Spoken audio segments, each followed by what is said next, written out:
Good day, everybody. Welcome to 20 Minutes on Ice, powered by the Garage Door Sports Network. I'm your host, Ryan, and as always, in the co-host position is Nick. We've got a great show coming up for you, so let's get right to our opening face-off. Today on 20 Minutes on Ice, we are wrapping up our division previews with the North Division, the All-Canadian Division, the one we've been waiting for. This is the one we'll be paying close attention to. Of course, we'll be looking at our teams that succeed, teams that are going to fail, and the teams that will surprise us, and we have to provide you guys with our predictions. And then we'll close out the show with the randomizer. And to join me in these predictions and all the fun and frivolity that comes with this show is a man who's currently serving 2 minutes for playing the puck outside the trapezoid, Nick McVicker. Nick, how's it going? Listen, I could never get that penalty because I could not stand in a goal crease. I would not do it. You can't pay me enough money to stand there and get pelted by pucks. Have you actually? I don't know if you've ever tried to do the movements of a goalie and slide. Okay, here's the thing. I would love to try in a practice one time, or just like shinny just for fun with a couple buddies, just as long as Kyle is not involved. I've only the reason that there's a very valid reason for this is because we played together for the longest time, and he was a defenseman, I was a forward. No matter where I was in the offensive zone when he wound up for a slap shot, I could have been in the corner. His slap shot would find me in the chest or in the back. Without a doubt. There was no way. It was planned. I had to start placing myself in front of the net to get deflections on the net because it was going to hit me anyway. Well, at least as a goalie, that's where it's supposed to hit you, right?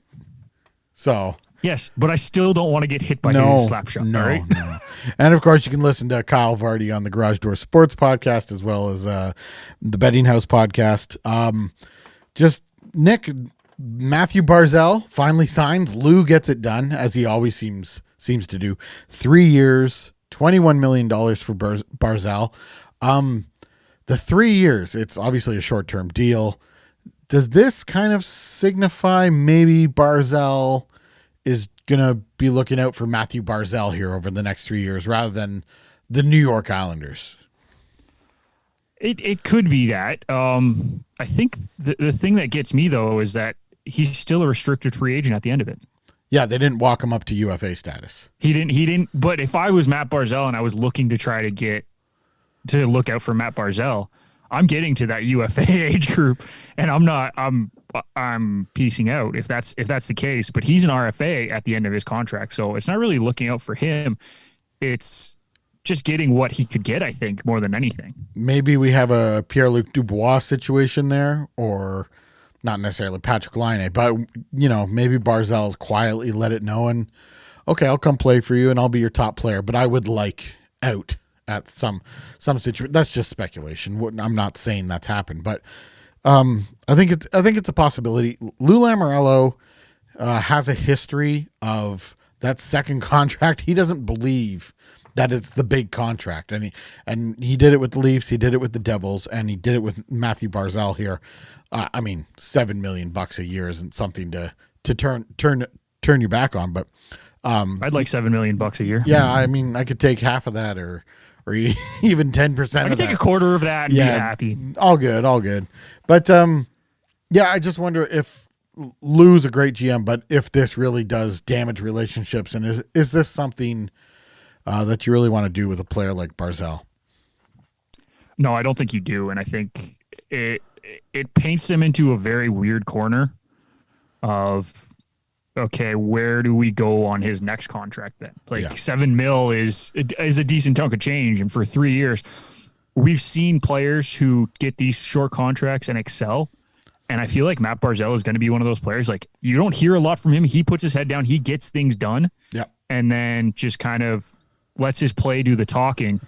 So we'll have to see what happens moving forward with this contract negotiation when it comes up in 3 years. Well, I guess obviously Barzal's banking on himself. He's still going to be an RFA at the end of it, as you mentioned, but he's banking that he's going to put up big numbers and become the key piece on the island, and that they'll absolutely have to re-sign him. At the same time, you could say the Islanders are banking on him being good, but not necessarily that good. Like, if they didn't want to pay him max money now, what's to say they're going to want to pay him max money in 3 years, right? Yep.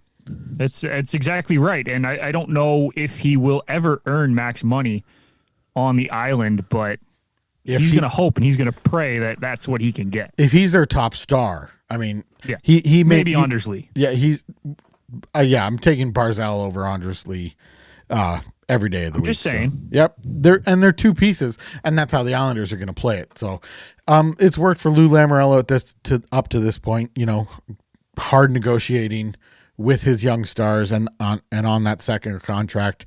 And you wonder if the clock's going to run out on that at some point, or if that is just going to work for Lou throughout his entire career. So we'll see. The other thing I wanted to get on was the team shutting down, and Dallas was hit the hardest. Their season's going to be delayed because of COVID-19 precautions or outbreaks. We've had Columbus shut down for a day, Pittsburgh shut down for a day or two. Like I mentioned, Dallas is going to have their season delayed. Vancouver shut down for a day. Going to say that. Yeah. So what I wanted to think about, we have the All-Canadian division, then the other three divisions are All-American divisions. Because of the different ways that the two countries are handling their pandemic response, do you think we're more likely to see American delays versus delays and shutdowns in the Canadian division? Obviously, there's less Canadian teams and more American teams. But if you could maybe ground that down into a percentage, do you think there's going to be more American shutdowns because of how the country handles the pandemic? Should there be more American shutdowns? Yes, because of how the country handles the pandemic. I think they're actually, percentage-wise, there might be more Canadian shutdowns because of the way Canada is handling the pandemic and the government being so stingent on certain things. They're going to be watching this NHL season very, very carefully. So I think there might be more shutdowns up north in our neck of the woods than there might be down south, percentage-wise. Yeah, it'll be interesting to see. And maybe, just teams that are playing up here in Canada just get the vibe of how, we're dealing. I'm not saying we're perfect. I'm not sitting here saying that. We're definitely not with how we handle the pandemic. It's my opinion we're handling it better than the US of A. But if that mentality kind of will permeate the Canadian teams, and if they'll handle it better, because there can be a lot of carelessness in the American cities. At the same time, these are pro hockey players, and we've seen it up to this point where they just think they're in their own world, and as long as they all stick together, maybe they don't think COVID exists too much at the rink or at the team dinner or at each other's houses, things like that. So it could creep up on them. So that's something to just keep an eye on as the season goes. Will there be more American delays versus Canadian delays? Yeah, it will definitely be interesting to see how it all plays out. I really can't give you an answer as to what's going to happen though right now. Not really a clue. No, and you can look at the schedule all you want, but as Pierre LeBrun tweeted out, it's a fluid thing. Like the Leafs may be scheduled to play almost every Saturday. I almost would guarantee that all those games are not going to happen on a Saturday as scheduled. You just have to take the delays as they come this year, and whatever happens, happens. But I'm going to enjoy that hockey will be back on the television because we have been seeing some inter-squad games. I know the Leafs recently had their inter-squad game on television. I've seen Buffalo do a couple. Philadelphia did one. Calgary did one. I'm sure there's been many other teams to do inter-squad games. So let's now get to our predictions for the Scotia North Division. Nick, let's start with our teams that will succeed. And just before we started recording here, I made a switch, and I got Vancouver now as definitely one of my teams to succeed. I totally forgot about the pickup of Nate Schmidt on defense, and that kind of raises them up a level for me. They also picked up Hamonic too. They still have Tyler Myers, Quinn Hughes. We can't forget about Quinn Hughes. And the big question there in Vancouver is the goaltending. Thatcher Demko with Braden Holtby. I don't know who's going to be the number one there, Nick. I think they want Demko to be the number one, but I think it's hard to say that it's hard to give it to him over Holtby right out of the gate. I think they might start with Holtby until he struggles a little bit, and then let Thatcher run with it for the rest of the season as the number one with Holtby backing up. I can't see why Holtby would have signed there if he was just going to be a backup. Like it has to be that he signed there to be the number one. So I think they're going to give him the chance to be the number one to start. Don't forget, Demko's only 25, right? Like the kid's still young. He's still in goaltender years. That's like 12. Like he's still young. He has the potential to be very, very good. And I think he will get a chance this season, but I think it's Holtby's crease to start. But you mentioned some good pickups, right? Like I love the addition of Nate Schmidt. Yeah. I think that's a perfect addition to this team. Tyler Myers and Oli Ulevi on the back end that's going to be a solid pair for sure. That's going to be probably their third pair. It's a really solid group. Like if I said your top 5D are going to be Edler, Schmidt, Hughes, Hamonic, and Myers, I would think, and you're going to fit under the cap. I think most GMs would sign off on those top 5D. Yeah, I think it's a possibility, and like right now, Cap Friendly doesn't even have Hamonic on their top six, right? Like he still hasn't really broken that top six as they see it.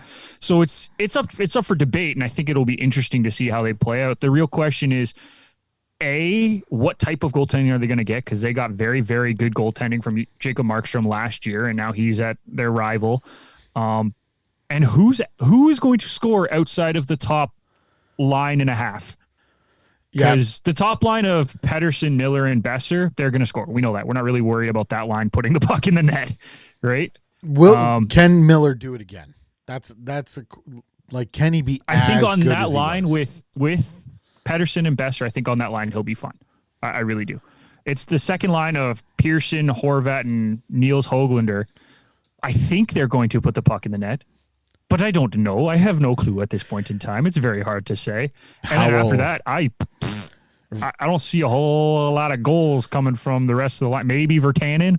Maybe. It's a maybe. It's a possibility. He's a guy. People keep wanting more from. It's almost like a Ryan Johansson situation, right? Where people just want more from him, and I don't know if it's going to be there. And that Toffoli pickup, that was supposed to be, that was a great pickup for the Canucks. It really boosted them. He got injured, but he came back, didn't miss a step, and now they've lost him. And how much is that going to hurt that forward group? Will they be able to produce enough, and will that defensive group be able to cover up for that lack of goal scoring if it's there? Yeah, and that's the biggest question. And I think we have to, when you're looking at it, they might struggle to put the puck in the net, honestly. I also put Calgary and Toronto on my succeed list. So I have Vancouver, Calgary, Toronto as teams that, yes, I believe they're going to succeed. I'm not even going to question that. Nick, do you have one of those teams on your succeeding list, or maybe a surprise here for us? I really like Montreal. Like, I know that sounds really funny, but I like how they've put together their roster this year. It's not flashy, don't get me wrong, but they've put together a lineup that I think is going to do some damage. I'm not sold on this Montreal line. They're fine. Like, they've improved. I'm not going to deny that they've improved. I'm not sold as that's a lineup that's really going to excel in this division and excel in the playoffs. I know they have. I don't think they'll excel in the playoffs, but I do think they will do well in the regular season. And the reasoning is that they have the stabilizing force of Carey Price behind the defense. And any team that has Carey Price is going to do well in this Northern Division.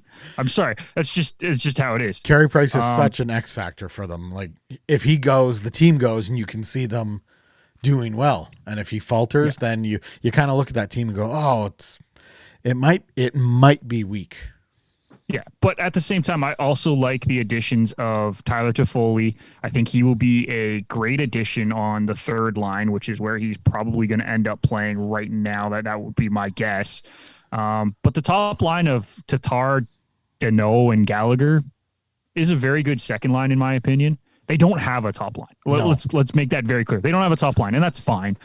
They're a rebuilding team at this point still, and they're near the end of a rebuild, but they're not there yet. The second line of Drouin, Suzuki, and Anderson is a good second line. And then you have Toffoli, Kotkaniemi, and Armia as your third line. I would take that third line as a very good third line. I think you find Kotkaniemi on the top line by the end of the year.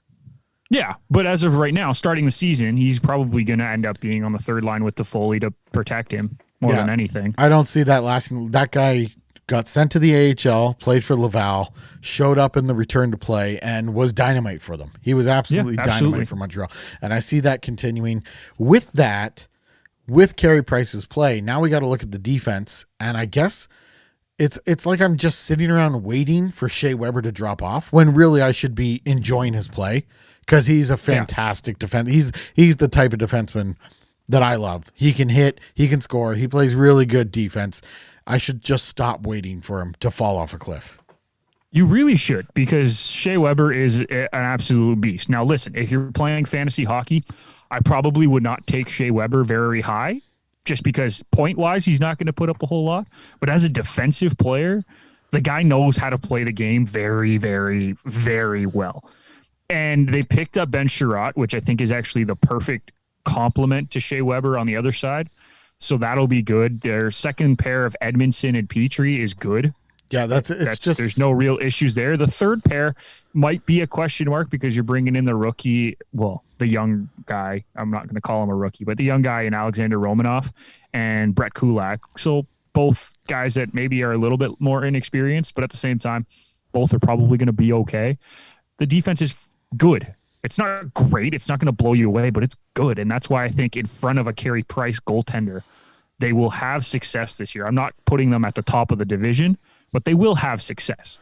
I think if they can put together a good team effort, there's enough pieces there to give them success. And again, it all hinges on Carey Price excelling for them. And that's plain and simple. That has to happen. And we've seen what happens with this team when that doesn't happen. So who were your the other two teams that you said were going to do well? In my succeeding category, I have Vancouver, Toronto, and I've put Calgary in there. I don't see Calgary. Yeah, I don't see Calgary failing. And if they do succeed, it's not a surprise. So when you're looking at that, they will do well. They will do well. I have to put them in my succeeding category. Okay, like I have Edmonton as my succeeding, a team that will succeed because I have them 1-2 with Toronto. Yeah, they did well last year, but you forget because there was such a divide between March 12th and the return to play. They were fifth in the West and then going into the playoffs. Then they look like the Let's old not forget Oilers. That they absolutely were awful in the playoffs, but that's not what we're talking. We're talking regular season right now. They will be fine in the regular season. They will do very well, and they might win this division. It's in my mind, it's up to them in Toronto. Okay. To win the division. And then I have Montreal, Winnipeg, Calgary fighting for the next two spots. Interesting. Okay, well, speaking of Winnipeg, I have them in my fail category.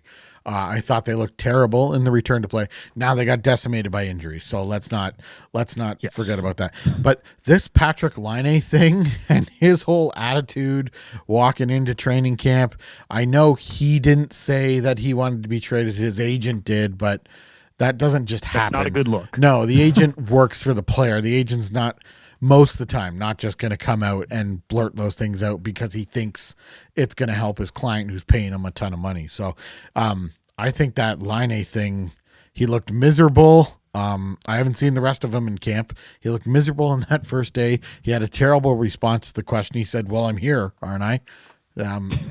It's just a huge distraction. And for a team that didn't do well in the return to play, I just think, unfortunately, they have failure written all over them, and they have the current Vezina Trophy winner with them as well. So it's unfortunate that they, in my eyes, they're going to waste a year of this guy's prime just on a year of distractions. There can't be distractions in a shortened season.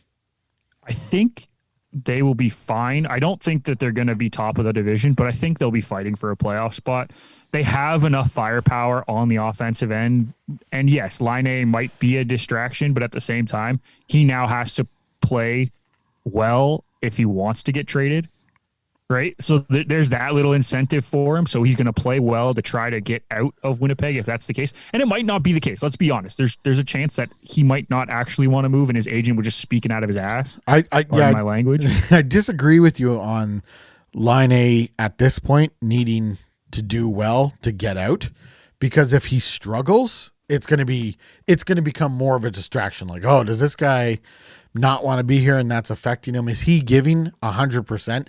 But that's what I mean, right? He has to prove to the rest of the NHL, not the Winnipeg Jets. He has to prove to the rest of the NHL that he can play regardless of the situation, so that they will want to pick him up. And let's not forget, he hasn't had the success that a lot of people expected of him, right? Like, he's been good in his career, but he hasn't had the success that a lot of people expected out of him, going number 2 overall behind Matthews. See, I disagree. He's been top 10 in goals over the last, not every year, but total over the last 4 or 5 years, however many seasons he's played. He's top 10 in the league in goals. So I wouldn't say people were expecting him to be leading the league in goals every year and putting up 80 plus points. He has not reached 80 points yet. The most he's ever had in a season is 70. Right. So that's what I mean. Like, people were expecting a little bit more from him. I'm not saying he has played bad. He's played very well in the NHL. Like, let's not forget, like, we are here talking about hockey. He's actually playing the game. Right? Very well. Well, when we talk about players, if you look at their top 6 though, 5 out of the 6 guys had scored more than 22 goals last year in the shortened season. Right. And the only one who didn't was Paul Stastny, and he had a very down year, in my opinion, last year. But he's a solidifying force on that second spot between Kyle Connor and Patrick Laine on that second line. No real issues there. And you get Ehlers to play with Scheifele and Wheeler. That'll be huge for him. I think he will have a phenomenal year for Winnipeg. And the defense, while we thought was going to struggle last year, didn't. They actually showed a lot better than everyone thought. Yes, but it wasn't. Yes, they weren't bad. And they got the Jets into the qualifying round, but it's just not enough. And there's not a significant enough improvement in there for me to believe really that they're even going to make the playoffs. So I think, remember the Carey Price argument that I just made for Montreal? I can understand they that. Have Hellebuck. Yep, I can absolutely understand that. So Winnipeg's in my fail category. Who do you have, Nick? In my fail category, I think I have Calgary. Okay. And the reasoning is that I just don't trust them enough. Like, I think they have tons of talent. I really do. Johnny Gaudreau, Sean Monahan, Kachuk, Lindholm. I could go up and down the lineup on the forwards. Then on the defense, you have Giordano, Anderson, Hannafin, Tanev. And in that, you now have Jacob Markstrom, who I think is an improvement on the goaltending they've had the past 2 years. But Markstrom has had 1 really good year, maybe 2 good years in Vancouver before coming to Calgary. I'd want to see more consistency from him before I say that he's in the very good category of goaltender. I think he's a good goaltender. I think he's not a very good goaltender yet. He's a good goaltender. And I think this team right now, in order to take that next step, needs an elite goaltender, or else they're just going to struggle because they have no confidence in the forward group. You saw it last year. They just don't seem confident when they're on the ice. There's no real push. They only had 3 guys with more than 20 goals last season. That scares me. Yeah, Gaudreau scares me. And 2 years ago, I've been talking about this series, Calgary, Colorado, 2019. And Colorado, I think, what did they knock them out? 5 or 6 games. They owned the series. Gaudreau. Was it 4? 4 or 5. It was 4 or 5. They only got 1 win if they did. It was a Colorado series. Colorado had their way, and that was their breakout. Where I think the opposite happened to Calgary, and they're a team trending downwards. Again, I mentioned how I don't see them missing the playoffs. They are trending downwards. I think this Markstrom pickup is fantastic for them. I think he's ready to be an elite goaltender. He showed it for a small portion, or he showed it for a season, which is. And I agree with that. Small. I do agree with that analysis of Markstrom. I really do. And I want him to do well. I really want him to do well because I think he's one of the nicest people in the NHL by the looks of it. And he truly just wants to play. And he sat behind a lot of crap in Vancouver. Like he was the one that got traded for Bobby Lou. Yeah. No, that was Corey Schneider. Oh yeah. Markstrom came in the He got traded for Bobby Lou. Yep, you're right. I'm sorry. Yes. Behind, and like there was a whole mess there. And then he now took over the reins a couple years ago and he ran with it last year. But I want him to succeed. I just don't know if this is the right place for him to succeed. Yeah. We'll see if I think it's his time. You're a wait and see. Will the loss of TJ Brody on their defensive core absolutely really, like, how much is that going to affect them? And then does the Markstrom pickup kind of offset that loss? So we'll see. I think Calgary's just kind of treading water at the moment. I think there's something up with Gaudreau, or maybe he was just had a short prime, or I don't want to. He's so talented. I don't want to say those things about him, but I mean, at this point, you got to wonder. It looks like he doesn't like playing anymore. I don't know. He gets so frustrated. That's just me, maybe. He gets so frustrated. Doesn't look like he wants to be there. I want to see him fight to be better, and I feel like he just gets so frustrated when what he wants to do, he can't do. And I want to see the fight to get better and break through that wall, but we'll see where he's at. This is, I've heard a lot of it from TSN and Sportsnet insiders that this is kind of a make or break year for Johnny Gaudreau. So we'll see where that goes. Let's get to our surprises. You like Edmonton, possibly as a division winner here. I think they have the ability to be better than maybe just what I think. But Edmonton would be my surprise team here. Connor McDavid, Leon Draisaitl. Anything can happen. It's the Carey Price thing we were talking about. You put these two into their lineup and you kind of roll the dice on who the players around them are and see what happens this year. Now, I would like to see Edmonton get better.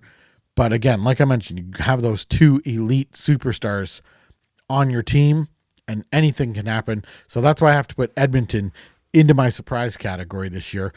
The big red flag is the goaltending.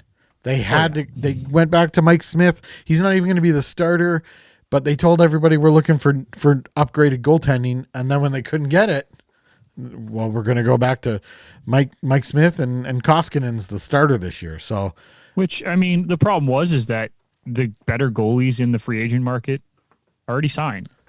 They didn't want to go to Edmonton for some reason, and maybe it was a money thing. Like, I know they were tight. They're close to the cap, I believe. Yeah, they're at the cap. Never mind, they're at the cap. Yep. So that tells you a lot right there. Maybe they just didn't offer enough, and that's an internal issue.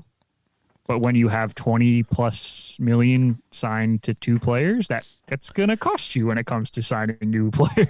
And they have to do it because that's the route that they've decided to go.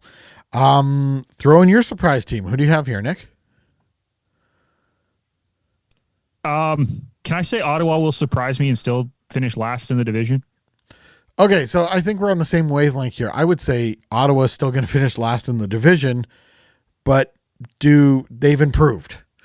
Absolutely. Yeah. I think they look very, very good for a team that will be last in their division. That sounds so weird to say. Yeah. Like even just saying it sounds weird. But you look at their lineup and they have some very good pieces. Brady Tkachuk, I think, is going to be an elite player in the league in a year or two. Not this year, but in a year or two, he looks like he has that ability. Tim Stützle looks like he's going to be an elite player in the league. That kid is phenomenal. Yeah. And if the Germans weren't COVID plagued for their first two games against Finland and Canada, I think he could have even shown out even better in the World Juniors, even though he was the top forward in the World Juniors. That's how good he was, and I think he could have been better. I saw glimpses of him, and I mentioned Gaudreau, like I want to see more fight in him. That's what I saw from Stützle. Just straightforward, goes and gets what he wants, gets it done with skill and talent. And to me, he looks like he could end up being the best player on the Ottawa Senators. Oh, I think he could be. I'm saying Brady Tkachuk could be an elite player. Tim Stützle could be like a superstar. And like he might be the second best pick in this draft. Yeah. And he was picked third overall as well. That'll be interesting. He could be first, but I think Alexei Lafreniere is going to be like a legit player. Stützle is right behind him, in my opinion. But even the other guys that they got, like Tierney, Paul, Stepan, Alex Galchenyuk, even as a fourth line player. It's a fourth line player, but that's a fine pickup for a fourth line. No, he's a plug, and it's time to give up on Galchenyuk providing anything for a team. I didn't say he was providing goals. I said he was a fourth line player. Yeah, he's providing a warm body on the fourth line. There's lots of hockey players who can do that. So I am off any kind of Galchenyuk train. All right, fine, whatever. Just not. But what about like? There's also guys like Drake Batherson, who's going to be playing for the Senators this year. Then you look at the defense: Thomas Chabot, Eric Goodbranson, Mike Riley, Nikita Zaitsev, Eric Brandstrom, and Josh Brown are your projected 6 right now. Again, this is off cap friendly, but if you want to go even further, they have Braden Coburn in the rotation. You also have Christian Wolanin, who's the young American guy who played in Belleville last year. And then they picked up Matt Murray. That's the biggest thing for me. They picked up a goalie. I like that pickup. That's a very good pickup. And who are they going with as their goaltending tandem this year? Murray and Hogberg. Right. I forgot about Hogberg. I wanted to say Hammond, but he's gone. He's long gone, the Hamburglar. In fact, I think he was put on waivers. It's either going to be Hogberg or it might be, and I really doubt this, it might be Philip Gustafsson. Okay. So, but, if Murray goes down, which he has a tendency to get injured, Matt Murray, they are kind of up a creek without a paddle, so... I think Hogberg, if it's a short-term injury, like a 2-3 weeker, Hogberg might be able to sustain a 2-3 week. I don't think he could do a month or more. Mm-hmm. I'm interested to see Thomas Chabot. I mean, I know this guy comes with a lot of high praise, and I haven't paid enough attention to him during his career at all. So that's your fault. That's my fault. So as a Leafs fan, Leafs are playing the Senators 9 times, I believe. It'll be really good to get to watch him play a lot this year. So this team is going to be fast. I will say that right now. Expect them to be fast. Yep, they've built a lot of pieces there, and I think next year will be about adding those kind of fringe tweaks here and there. We want some grit here, we want some speed here. I want a right-handed shot there. So that will be the Ottawa Senators' future. We both think they could be a surprise team, but we both think they will not be making the playoffs. We will be coming right back on 20 Minutes on Ice with our division predictions.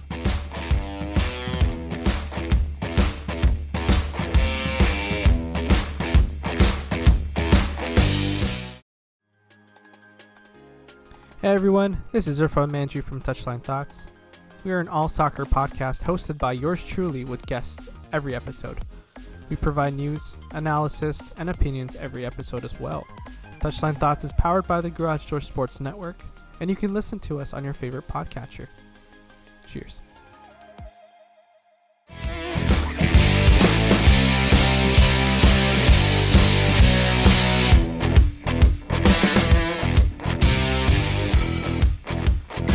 Welcome back. 20 Minutes on Ice. It is the North Division preview. We've gone over our teams that will succeed, fail, and surprise. And now what you're looking for is our predictions. Who's going to make the playoffs? Who's going to miss the playoffs? And where we see each team fitting in. 7 teams in this division, the All-Canadian division. This will be our division this year. Oh, Nick, Canada. It's not like I need this. It'll be kind of nice that there's only one anthem for every game. There's no need. Get rid of them. Oh, yeah, we don't need to do the anthems. But it'll be nice. And like every Wednesday, Saturday, and Sunday, I haven't looked at the schedule. We could be set up for Canadian doubleheaders all season from now until May on Wednesday, Saturdays, and Sundays. Every day we'll have a doubleheader. I'm saying give me an East game and give me a West game, right? Like, I don't know. I haven't checked that far into the schedule, but it's just going to be like when the return to play was going on, we had 4 games or 8 games a day, and you just plopped your ass in front of the TV and watched hockey all day. It's going to be when we moved the TV out of Justin's cottage. Yeah, I remember that. And enjoying some hockey on the porch. But yeah, this is just going to be a fun hockey season for fans. So in the All Canadian division, Nick, let's start with your 3 teams that are going to miss the playoffs, starting at number 7. Okay, well, we just said it. Ottawa, I think, will be number 7. I just don't have enough confidence in them to pip any of the other teams. I think they're going to do better than some people think. I think they might keep it close, like keep it within maybe 5 points. Yeah, but that's about as close as I could see them getting. I don't see every team running the table on the Ottawa Senators, that kind of situation, right? No. No. Okay, that's a quick aside here. That this year you really can't struggle against one team because you're only playing in division games. Yeah. It's not like you can have a bad year. Like Toronto can't be like, man, we can't beat Edmonton this year because that could cost you your season. And that would cost them the division. Yeah, exactly. And I think Ottawa, that's not going to happen against every team, but they're the most vulnerable to that happening against 1 or 2 teams this year. But you know what? Ottawa last year played Toronto really well. Yep. So that bodes in their favor. If they can keep up with one of the better teams in the division, they might be able to keep up with some of the other teams. So again, they could surprise. I still think they finished last. Unfortunately, you're in agreement with me, right? I have Ottawa 7th. On that note, I have Winnipeg 6th. Again, I think Winnipeg's going to fail here. And I could see Ottawa really scaring Winnipeg, where they get very close and Winnipeg starts thinking, oh no, we could actually finish last in this division. That's the kind of challenge that I think Ottawa can present. Okay, I'm going to make this very clear. I think Ottawa finishes 5 points behind the 6th place team in 7th, and then there's 5 points separating 6 through 3. The next 4 teams, I have no idea where they're going to finish. I really don't. I currently have Vancouver and Winnipeg in 6 and 5. Really? Or no, sorry. That's not who I have. I have Vancouver, Calgary with Winnipeg, Montreal in 4-3. But I could see any of those. I realistically could see Ottawa doing well and surprising teams and somehow making it into the playoffs. But at the same time, I think they're last. And then the other 4 teams, you could literally pick names out of a hat for me right now, and I would agree with you. I'd be like, yeah, absolutely, sure. That's what's gonna be so great about this North Division. It will be very tight going down to the last few days or day of the season. So I think for me, there was a clear top 2, and then everyone else could make the playoffs. Like that's how my brain was working. I see 5 teams here who definitely could make the playoffs. I have Edmonton missing the playoffs. Again, it's going to be very tight. I have them at 5th, Nick. What? I have them 5th in this division, missing the playoffs, and they'll be ahead of Winnipeg and Ottawa significantly. Won't be embarrassing, but Edmonton, I have them just missing the playoffs here. Huh? I think you said you want to run that one by me one more time? Again, I know they did okay last year. And the return to play was, I'd say, a disaster for them. And I don't see a reason. I know they have McDavid. I don't like the defense group. I don't like the supporting forwards. I don't like their depth. I don't like their goaltending. And there's other things to like about other teams. And that's why I have Edmonton missing the playoffs. So. Okay. All right. So you don't agree with me. No. Yeah, I can see you don't agree with me. So let's No, go. not at all. Let's go to the 4 teams, starting 4, going to 1, who you have making the playoffs in the North Division. So I just said my 4 and 3. I have, who did I say? I have Winnipeg and Montreal at 4-3. I think they both make the playoffs off of a lot of goaltending help, but at the same time, I think their teams are good. I think it just comes when it comes to separating the bottom 5 teams for me, it's goaltending. Mm-hmm.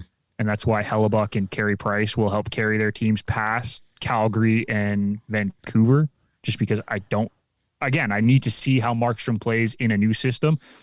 And we still really don't know who the number 1 goalie is in Vancouver. Like, we think it's probably going to be Holtby to start, but how much confidence do they have in him? Yeah, yada, yada. I think they want to go with Demko. Like, they want to go with Demko. Yeah. But I don't think they can after signing Holtby. Yeah, they have to give Holtby a chance to run the table. Yeah. And then I have Edmonton 2nd and Toronto 1st. Okay. And that's a dangerous thing to say. as a Toronto media member, putting Toronto first, but everyone seems to agree. And I think they're probably the most deep team in the North Division. When you look at it player for player, like there's not many teams that can compete. They have line by line with the Leafs right now. They have elite talent up front, and they went ahead and did what they wanted to do, was get a little grittier, give some bite back on. Get some sandpaper. Yes, I was trying to avoid really common cliche, but yeah, I know, so that's why I said it. Wayne Simmons being brought in. Joe Thornton, I know he's starting on the top line. I think that'll fade eventually, but take as many points as that brings. I don't know. And the reason that I say this before we jump on this, I thought at the beginning of the season that when he was signed that he was going to end up fourth line most likely. But actually thinking about it, you have a guy who is an assist king. Why wouldn't you put him with the two guys that snipe one-timers like no one else on your team? He can keep up right now, and I think they're gonna play him on that top line as long as possible. Mm-hmm. Not to mention, he's also the veteran. He played center before, so it gives Matthews a little bit more freedom because Joe Thornton knows where to be if Matthews goes out of position to cover him. It might actually be a good fit on that line to have him with Marner and Matthews. I know what people are thinking because he's older, he's a little bit slower, he might not be able to keep up. But as an assist guy, you don't need to be deep in the zone. From the inter squad game, and I mean, I'm judging this on an inter squad game, so take it with a grain of salt. But he was working behind the net with Matthews, and then they were trying to find Marner for some tic tac plays. So that seems to be the plan there. I do worry because of Joe Thornton got a lot of points on the power play with San Jose, so I don't know if it's going to translate to 5-on-5 play. I do like the pieces that Toronto brought in, experience, adding some accountability, whether or not these guys are going to hold players accountable or teach accountability to the other players. I think it's positive additions, and I like the addition of TJ Brody, just a name on defense, as long as it doesn't go poorly, like the Tyson Berry experiment went last year. And I don't. Why is everyone saying that experiment was awful? It wasn't awful. He played very well for this Leaf team. People just wanted more from him when they shouldn't have. He went nearly 30 games without scoring a goal. So he had 20 assists at that point or something. He was brought in to score goals. But he was still getting points. Yeah, but he was brought in to score goals. Whatever. If an assist is just as valuable as a goal. And there were mistakes, and it didn't work out as needed on the power. It was just not the fit. It wasn't the fit. Okay, I'll agree to that terminology, but that's stop saying that was a failure. That was not a failure. Okay, all right. Let's just get back to the predictions here. Okay, can I add on to the Leaf? Please thing? do. You mentioned the signings. This is who they signed in the offseason. Joe Thornton, Jimmy Vesey, Wayne Simmons. Let's not forget TJ Brody and Zach Bogosian as a third-line pairing defenseman. I like the Bogosian.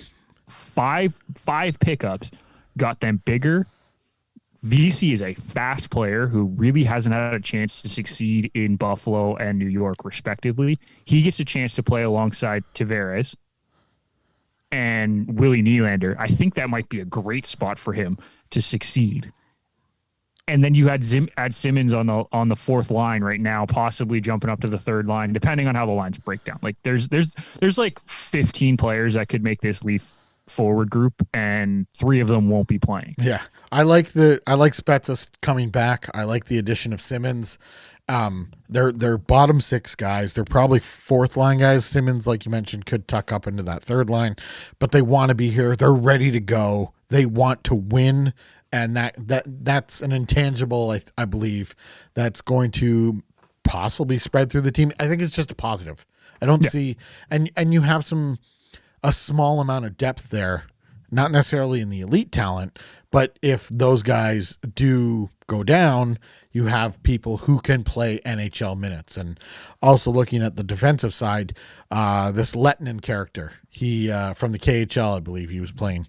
Mikko Lehtinen. I believe he's they've been talking about he's an NHL ready, possibly an NHL ready defenseman. So I like the depth on the Leafs D as well. So as far as predictions go, I have Montreal in fourth. That's right. Montreal is going to finish ahead of Edmonton. I have the Calgary Flames. No. I have the Calgary Flames in third. I have seen lots and lots of people say Toronto's going to win the division. I'm not going to let my favorite team burn me again, so Toronto will finish second in the division. And your division winner is the Vancouver Canucks. Wrong. Go ahead, go away. No. We couldn't be more apart on. I mean, our predictions have been somewhat similar for the previous three divisions. You and I are all over the map here, except for on Ottawa. But I think, you know what? I think that says a lot more about the division than about you and me, because I think this division is probably the most deep, or the deepest division. Most deep. What am I saying? Deepest division out of the four when it comes to potential playoff teams. Like, I think there are 6 teams that realistically could make the playoffs in any other year. If we were playing normal divisions, I think all 6, other than Ottawa, could make playoffs in their normal division. Yeah. Dan Rosen on NHL Network said this, that there are those 6 teams, and I'm excluding Ottawa, are coming into the season in a normal season. Like you mentioned, Nick, they would be expecting to make the playoffs. 2 of them are not going to make the playoffs. 2 of them who are expecting to go on some kind of run are going to be extremely disappointed and be looking for changes in the offseason.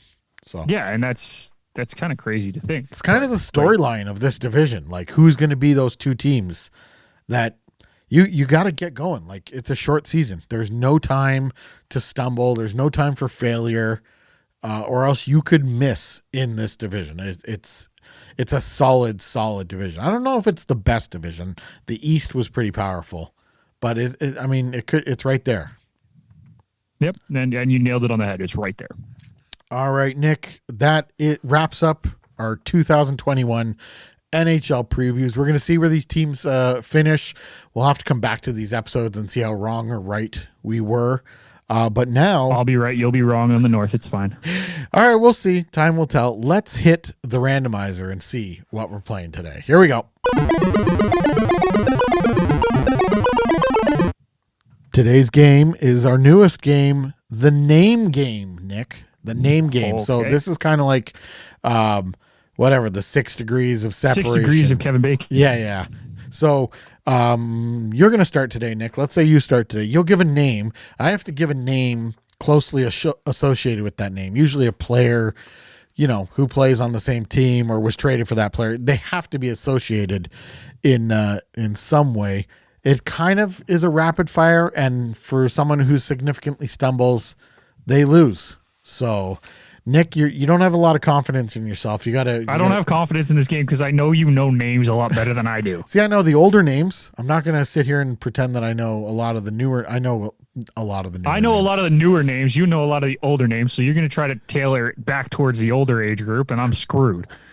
All right, Nick. You can start us off here. Go ahead. All right, I'm going to go with the guy that was a Leaf last year and is no longer a Leaf. Well, kind of last year. Patrick Marleau. Very good. I'm going to go with Logan Couture, who became a captain himself of the San Jose Sharks. And before him, it was Joe Thornton. Very good. I am going to go then with Shane Doan. Scoring the championship goal in the 2004 World Cup of Hockey from Joe Thornton. I'm going to go Oliver Ekman-Larsson, who played with Doan in Zona. Okay, it's time to. I was going to go with a really weird name and take this game, but I won't. I was going to go with a guy named Michael Telkvist, who used to be a backup goalie for the Leafs. Spent some time in Arizona. Vesitoskala. But he didn't play with Arizona, so he wouldn't work here. No, but didn't Telkvist play in Toronto with Toskala? Possibly. I don't remember that specifically. I will go with Darcy Kemper though for staying.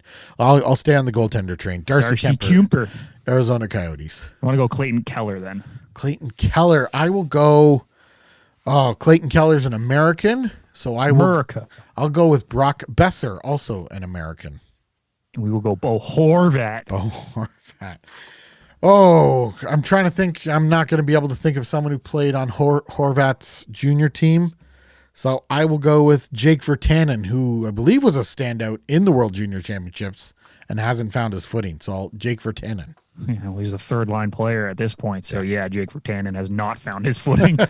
We're going to go Mr. Hughes on the back end in Vancouver. Okay, and I will go with Jack Hughes in New Jersey, brother. PK Subban. PK Subban, and you can't mention PK Subban without saying Shea Weber. They were traded for each other. Oh, see, I was going to say you can't say PK Subban without saying Carey Price because of their old celebrations. I thought about that too. Carey Price. All right, now it's time to try and take this game over. Recently put on waivers, but former backup Charlie Lindgren. Yep. Nice. I like that one. That's a good one. I'm going to go Kotkaniemi because he played with him in Laval. Very good. Okay. If we're going Finnish superstars, I guess I have to go with Laine at the moment because I can't think of someone quickly. You're going Laine. I'll go Oilers. Oilers, good one. All right. Retired defenseman Tobias Enstrom. Toby. Yeah, played with them in Winnipeg. And the other one who should retire, the big man, Dustin Byfuglian. Oh, yeah, I guess he hasn't officially retired. He was, he didn't wear Reebok logo in the 2009 Winter Classic.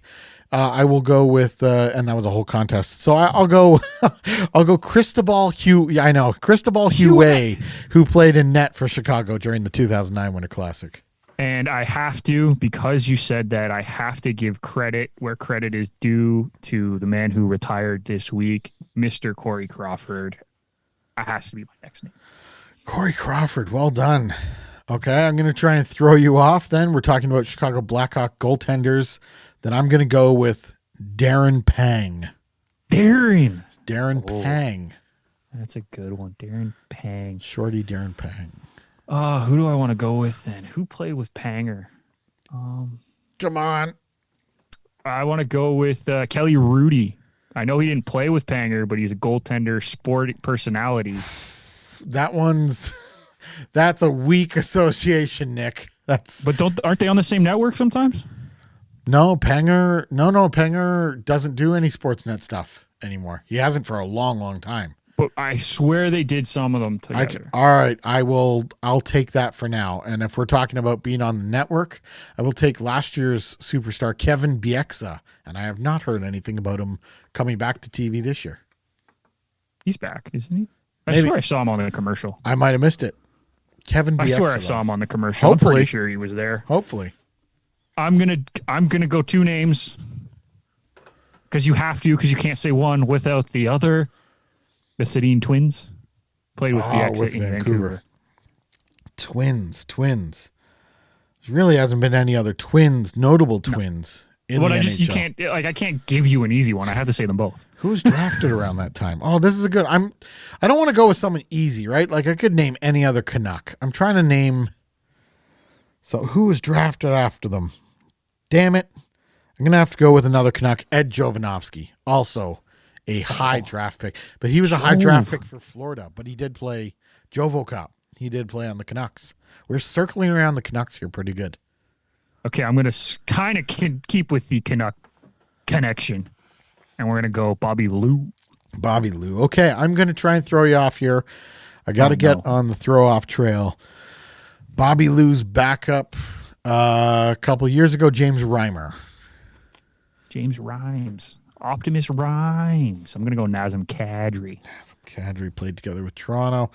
By the way, how would that throw me off? No, Reimer? I'm really? trying. I know everyone who's played with. Okay, I'm trying to work up to it. Nazem Kadri. Well, his first game was against the San Jose. Now we are. I'm out. I was going to say Joe Thornton again, and we already did Joe Thornton because he pulled out Thornton's beard. Yeah. Oh, darn it. Well, that was actually a pretty good round. I was trying to actually win. You actually won that one. Congratulations. This is disappointing, Ryan. I'm kind of disappointed in you. I know. I was going to say Joe Thornton, then I realized we've already said Joe Thornton, and I was going to try and get into some obscure players. It just didn't. By the way, if you wanted to go obscure, Patrick Stefan, the guy who was drafted ahead of the Sedin twins in '99, would have been the one to go with. I thought, and I would just assume the Sedin twins were 1-2. Nope, 2-3. 2-3. Patrick Stefan missed the empty net in Edmonton. That's his NHL highlight right there. I would have never been able to make another connection to that.